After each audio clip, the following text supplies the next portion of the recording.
Good afternoon, ladies and gentlemen. This is the Power Hour on 98.9, aka Power 99.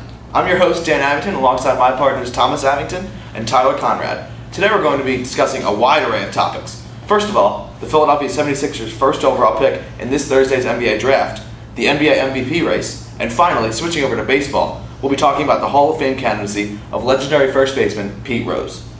We'll be taking callers all throughout the hour, so if you'd like to discuss one of these topics, hit us up at 1-800-273-2381. So first we're going to be discussing the Philadelphia 76ers' first overall pick in this Thursday's NBA draft. Thomas, who do you think the Sixers should be selecting? Dan, I think it's got to be Markelle Fultz. He showed all the tools all year. Even though he didn't win many games in Washington, he still showed that he's the most complete prospect in this draft. Now, Tyler, I understand that you have a completely opposing view from Thomas. Yes, I think they should select Josh Jackson #1 overall in the 2017 NBA draft, mostly because Kansas proved themselves with Frank Mason and Josh Jackson and getting the #1 overall seed in the NCAA tournament. And they should pick Josh Jackson because it would complete their lineup with Ben Simmons at the 1. He's more of a Magic Johnson type of player where you can run Josh Jackson at the 2, Dario at the 4, and Joel Embiid at the 5. All right, we have a caller joining us right now. Caller, you're on the line.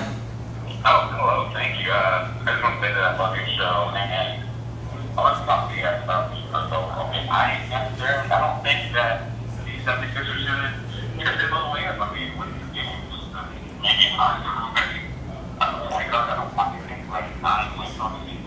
Was that really worth it, giving up all those picks?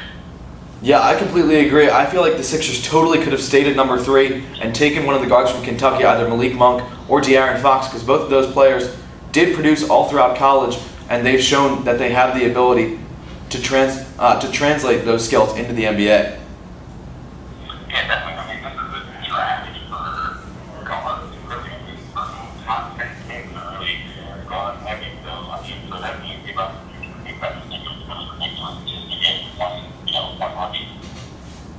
Tyler, you want to respond to our caller there?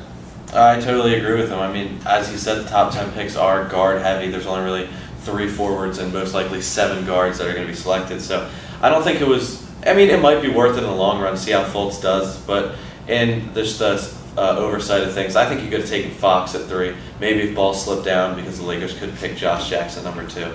But overall, yeah, I agree with you. You could have picked any guard. Yeah, thank you for calling.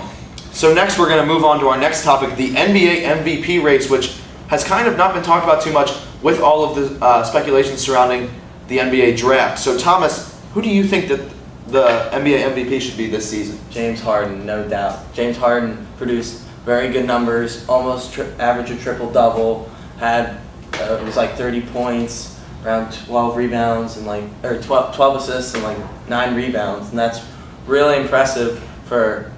He's not on that good of a team, but he led that team to a good seed and got to play the Spurs in the Western Conference semifinals, unlike Russell Westbrook, who's the other person going up against him.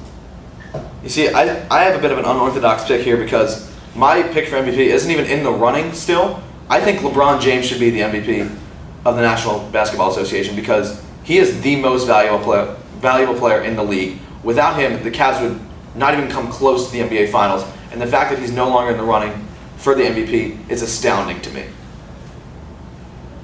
Tyler, what do you think?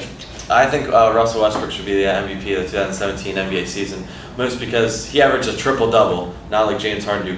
He sort of averaged a triple-double, but also without Westbrook, I think the Thunder would get the #1 pick in the NBA draft and be the worst team in the NBA.